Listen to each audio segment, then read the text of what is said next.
এবারের গন্তব্য ছিল গোকর্ণ।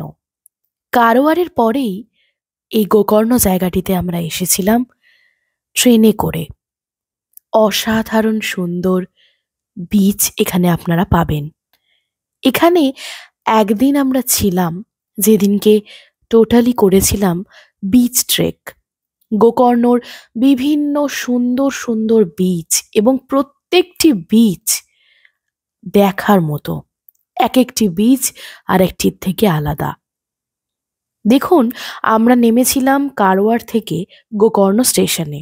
কারওয়ারের ব্লগটা দেখতে হলে থাকবে ডিসক্রিপশনে লিংক। এখান থেকে অটো করে আমরা পৌঁছেছিলাম গোকর্ণ জোস্টেল। জোস্টেল ঠিক কিরকম হয় সেটা এক্সপিরিয়েন্স করার খুব ইচ্ছা ছিল। এখানে অটো নিয়েছিল ৭০ টাকা। দেখো, জোস্টেলে হোস্টেল কাইন্ড অফ রুম আমরা নিয়েছিলাম জাস্ট ফর এক্সপিরিয়েন্স। বেশ ভালো জোস্টেল এবং যথেষ্ট পরিষ্কার পরিচ্ছন্ন।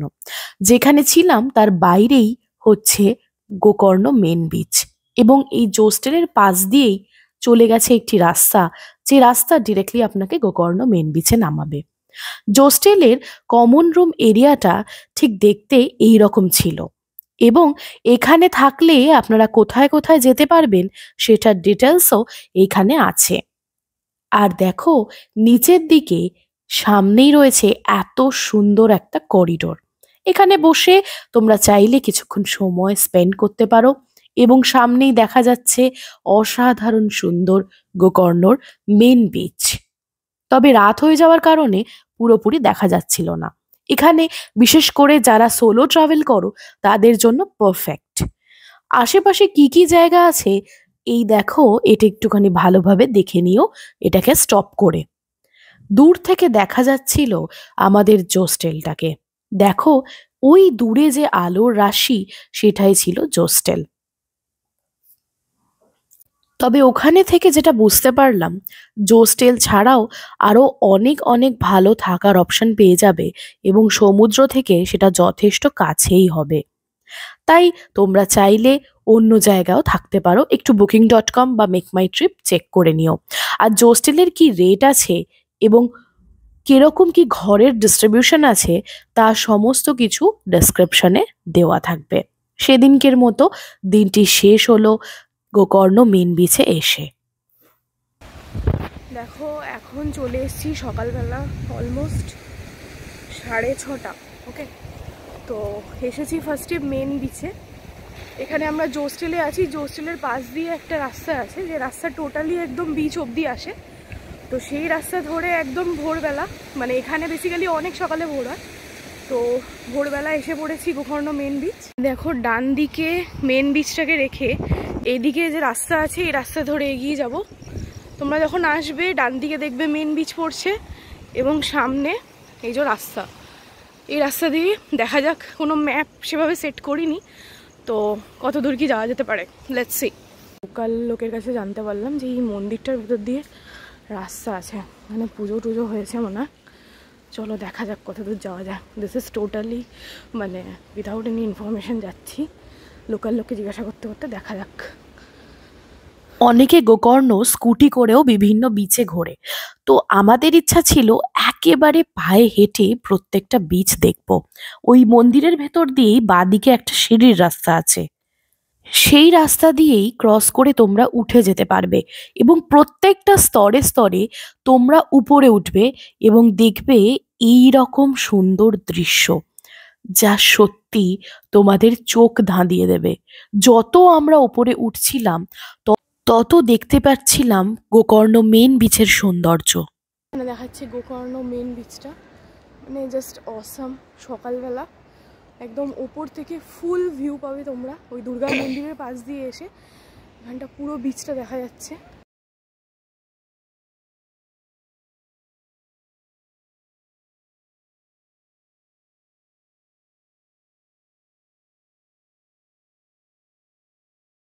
দেখো, এখানে পাশেই একটা পাহাড় আছে ওই হোস্টেল থেকে, পুরো এখান থেকে 360 ডিগ্রি ভিউ দেখা যাচ্ছে।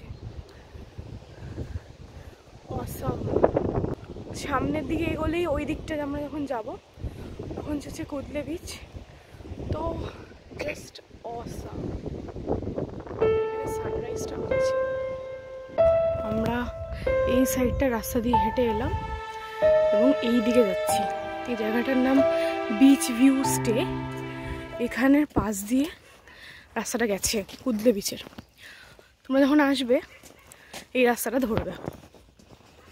হোটেলস আছে প্রচুর, মানে তোমরা চাইলেই এখানে প্রচুর জায়গা পেতে পারো।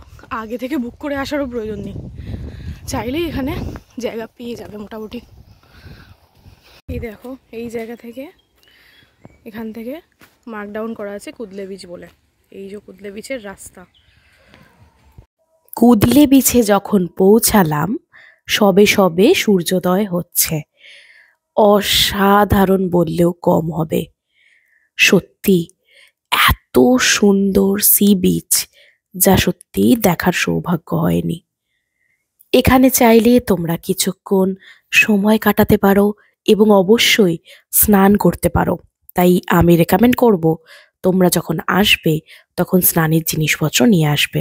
এত সুন্দর লাগছিল, কিছুক্ষণের জন্য হারিয়ে গিয়েছিলাম। সত্যি হারিয়ে যাওয়ার গল্প হয়তো এখানে সার্থক।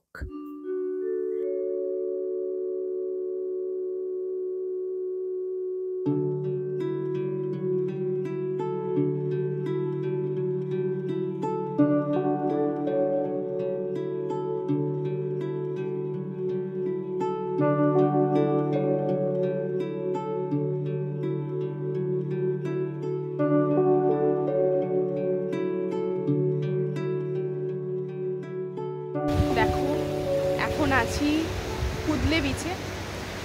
অসাধারণ, জাস্ট অসাম। তো এখানে কিছুক্ষণ সময় কাটালাম। বিচে আসলেই টোটালি বিচ অন্যরকম, যেরকম আমরা দেখে থাকি জেনারেলি, সে বিচের থেকে সম্পূর্ণ আলাদা। বিচে সবাই এক্সারসাইজ করছে এবং প্রচুর ফরেনার আছে যারা এখান দিয়ে ট্রেকিং করছে। এবার দেখো, এই দিকে একটা রাস্তা আছে, এটা হচ্ছে কুদলে বিচ। এখান দিয়ে রাস্তা উঠে গেছে সামনে দিয়ে ওম বিচ যাওয়ার। এখানে একটা গোকর্ণ ক্লিফ বলে একটা জায়গা আছে, এখান দিয়ে যাওয়ার রাস্তা। আর এটা আমরা ছেড়ে এলাম কুদলে বিচ।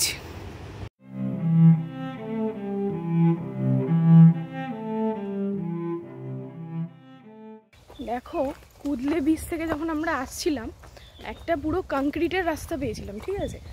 এবার তোমরা একজনকে জিজ্ঞাসা করলাম, সে বললো কংক্রিটের রাস্তা ধরে গেলে অনেকটা টাইম লাগবে। এই দেখো, পুরো বোতল ফোতল ফেলে কি অবস্থা।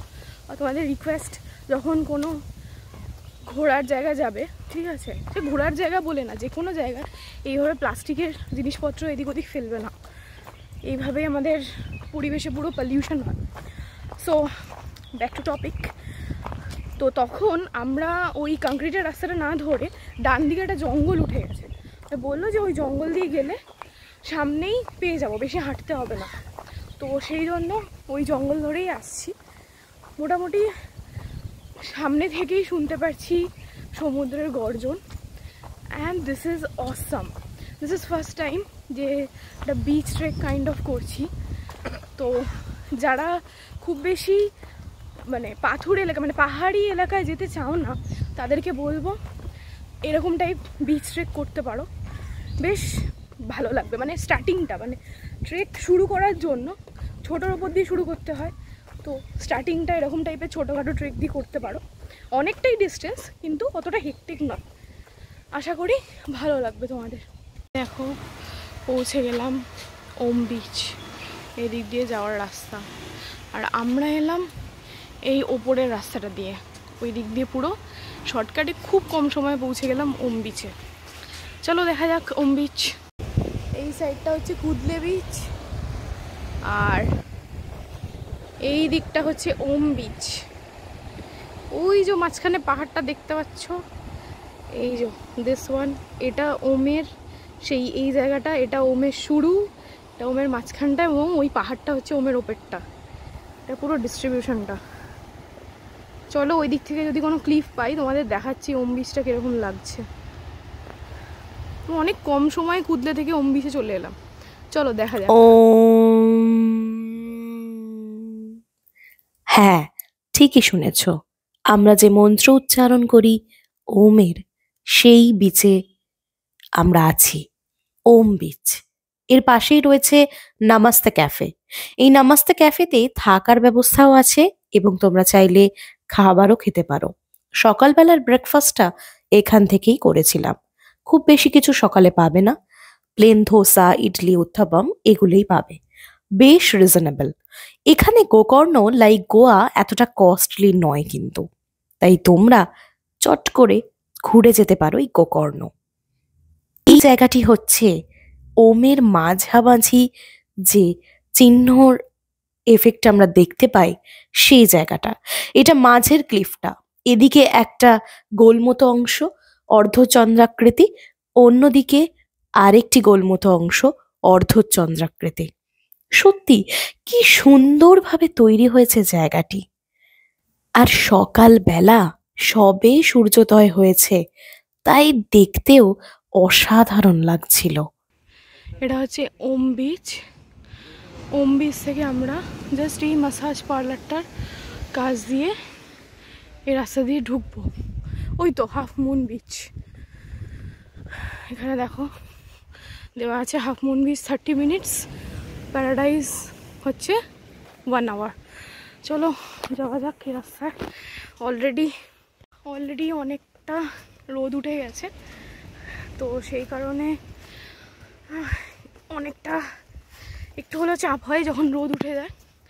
তো তোমরা চেষ্টা করো যাতে এমন সময় আসতে, মানে অনেকটা সকালের দিকে বেরোতে, যাতে তোমরা এসে প্রপারলি ট্রেকগুলো টাইম মতো করতে পারো। অনেকটা সকালে বেরোতে হবে, অন্তত অ্যাট 5 AM বেরোলে খুবই ভালো, তাহলে মোটামুটি 12টার মধ্যে কমপ্লিট করে নিতে পারবে। কেননা প্রচুর ফটো সেশন চলে, ভিডিও সেশন চলে, তো তার জন্য টাইম দিতে হবে, শুধু বিচ ছুঁয়ে গেলে তো হবে না। তো চলো যাওয়া যাক হাফ মুন বিচ। প্রত্যেকটি জায়গা এতটাই সুন্দর এখানে যে সত্যি মায়া কাটাতে গেলে রীতিমতো বেগ পেতে হয়। দেখো আমরা এই রাস্তা দিয়ে আসছিলাম, দিয়ে এখানে এই যে দ্য ওম ভিউ ক্যাফে থেকে উপরের দিকে উঠতে হবে, এখান দিয়ে উপরে যেতে হবে। দেখো ওই যে ওম বিচ, আর এখান দিয়ে এরকম টাইপের কাটা তার দেওয়া আছে, তাই কনফিউজ হও না, এর ভেতর দিয়েই আসতে হবে হাফ মুন বিচ যাওয়ার জন্য। এইভাবে পাশের সমুদ্রকে রাখতে রাখতে তোমরা এগোবে প্রত্যেকটি বিচের উদ্দেশ্যে।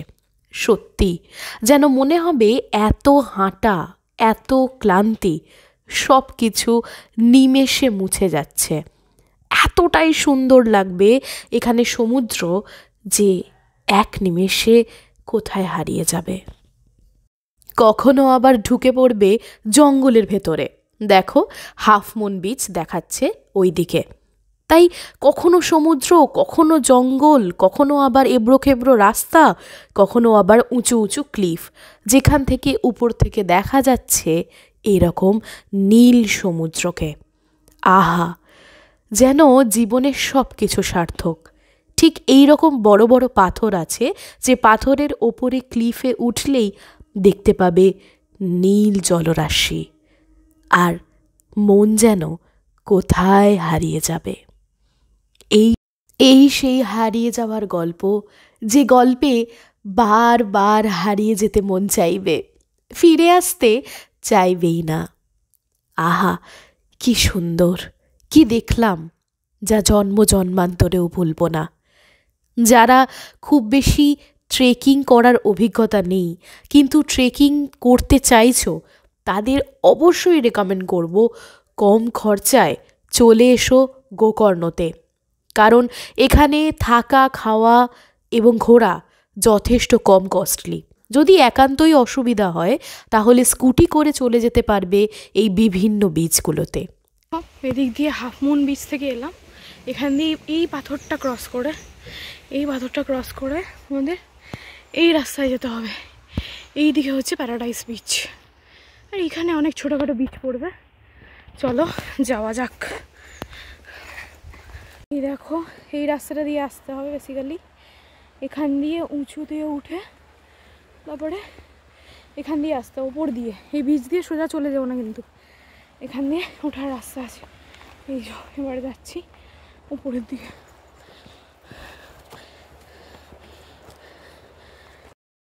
হাফ মুন বিচ ছাড়িয়ে চলে এসেছিলাম প্যারাডাইস বিচে। প্যারাডাইস অর্থাৎ কিনা স্বর্গ। গোকর্ণ জায়গাটি সত্যি বিভিন্ন ধরনের সুন্দর সুন্দর বিচে পরিপূর্ণ। দেখো, এই স্বর্গের মধ্যে মনে হচ্ছে আমরা যেন কোথাও একটা হারিয়ে গেছি। স্বর্গতুলনীয় বিচকে ছেড়ে যেতে ইচ্ছাই করছিল না। যাই হোক, যেতে তো হবেই। এটা প্যারাডাইস বিচ, দারুণ ছিল বিচটা। এরপর এদিক দিয়ে একটা রাস্তা আছে, ওদিকে কোনো রাস্তা নেই, এই দিকে একটা রাস্তা আছে, এদিক দিয়ে আমরা উঠবো। এরপর বেশ after Om beach and half moon beach রাস্তাগুলো বেশ ডিফিকাল্ট হচ্ছে। চলো যাওয়া যাক। এরপরে এগিয়ে চললাম আমরা বেলিকান বিচের উদ্দেশ্যে। বেলিকান বিচ এই জায়গায় এমন একটা বিচ যেখান থেকে মাছ ধরা হয় এবং বিচের বিস্তৃতি বেশ অনেকটাই। তবে বেলিকান বিচ যাওয়ার রাস্তাটা যথেষ্ট দূরে। যখন যাবে তোমরা মনে হবে যেন প্রায় রাস্তার ধারে চলে এসছি। এই দেখো, ডান দিকে একটা রাস্তা আছে, বাঁ দিকে একটা রাস্তা আছে। বাঁ দিক দিয়ে, ঠিক আছে, বাঁ দিক দিয়ে কোন দিকে যাবো? ও নামো তো। এই দেখো, এই রাস্তাটা দিয়ে নামতে হবে। এই যে এটা পাবে, তারপরে দিক দিয়ে নামতে হবে। Destination arrived.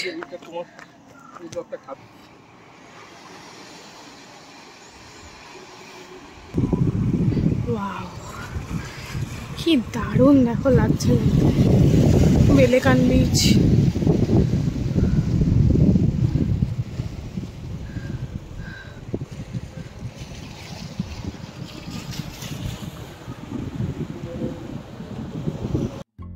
এখানে যেটা আমি বলছি আমি মিউট করতে বাধ্য হলাম, বিকজ পিছনে একটা মন্দিরে গান চলছিল, যার ফলে কপিরাইট ক্লেম আসতে পারে। আসলে আমি এখানে বলছি যে যারা সিরিন বিচ খোঁজো, বিশেষ করে যারা দীঘা, পুরী এই সমস্ত জায়গায় গিয়ে গিয়ে বোর হয়ে গেছো এবং কম কস্টের মধ্যে কিছু জায়গা চাইছো, তারা অবশ্যই আসতে পারো গোকর্ণতে। তবে গোকর্ণ যেহেতু দক্ষিণ ভারতে, তাই একটু সময় লাগবে, তো একটু সময় করে চলে এসো না একটু অন্য রকমের জায়গা ঘোরার জন্য। আর আমাদের এই দিনের পরে আবার হাফ ডেতে অন্য ট্রিপ ছিল। আর এই বেলিকান বিচ বা ওম বিচ থেকে নির্বাণা বিচে যাওয়া যায় বাই বোট অথবা অন্য কোনো ফেরি কাইন্ড অফ সিস্টেমে, যেটা এক্সপ্লোর করার ইচ্ছা ছিল, কিন্তু দুর্ভাগ্যবশত পরের হাফে অন্য ধরনের ট্রিপ আমরা রেখেছিলাম, সেই কারণে সেটা এক্সপ্লোর করা হয়নি। তাই অবশ্যই নেক্সট টাইম যখন যাব তখন চেষ্টা করব সেই বিচটা দেখার এবং কমপ্লিট করার। কারণ সাগরের মাঝ দিয়ে যখন আমরা ক্রস করব তখন অসাধারণ সুন্দর এক্সপিরিয়েন্স হবে, সেটা অবভিয়াসলি মিস করা যাবে না। জেনারেলি যারা ট্রেক করে তারা বেলিকান বিচেই এন্ড করে, but we are something different. হারিয়ে যাওয়ার গল্পে অবশ্যই সম্পূর্ণ অন্য কিছুই আসে, যা আর 5 জনের থেকে অনেকটাই আলাদা। আর তোমাদের অবশ্যই রেকমেন্ড করব, যারা যাবে তারা গোটা দিন দাও এই ট্রেকটা করার জন্য। কারণ প্রকৃতিকে অনুভব করতে গেলেও কিছুটা সময় দেওয়া দরকার, যাতে তোমরা পেতে পারো সেই প্রাকৃতিক সৌন্দর্যের একটা অসাধারণ স্বাদ। তাই সময় ভীষণ গুরুত্বপূর্ণ। একটা দিন দাও না, দরকার হলে আর একটা দিনে অ্যাড করে নেবে, এইটুকু তো দেওয়াই যায়। আর এই প্রত্যেকটি বিচেই কম বেশি থাকার ব্যবস্থা আছে, তাই আগে থেকে বুক করে না এলেও কোনো চাপ নেই, তোমরা ঠিক জায়গা পেয়ে যাবে। তাই মাথায় রেখো যে আর একটা জিনিস, সেটা হচ্ছে তোমরা এখানে এলেই যে লাক্সারিয়াস থাকার জায়গা সব জায়গায় পাবে তা নয়। মেন বিচে যথেষ্ট ক্রাউডেড জায়গা, তাই তোমরা বেশ ভালো ভালো জায়গা পেয়ে যাবে। কিন্তু এই হাফ মুন বিচ কি প্যারাডাইস বিচ, এইসব বিচে থেকে একদম র নেচারের যদি স্বাদ পেতে চাও, তাহলে সেক্ষেত্রে তোমাদের অবশ্যই থাকতে হবে একদম বেসিক কাইন্ড অফ অ্যামেনিটিস নিয়ে। তাই সেক্ষেত্রে যদি এক্সপ্লোর করতে ভালোবাসো, অ্যাডভেঞ্চার করতে ভালোবাসো, তাহলে বলবো ব্যাগটা ওঠাও, ট্রেনে ওঠো অথবা ফ্লাইট ধরো আর চলে আসো গোকর্ণতে এবং এক্সপ্লোর করে যাও কিছু অসাধারণ সুন্দর এই রকম ভার্জিন কাইন্ড অফ বিচ।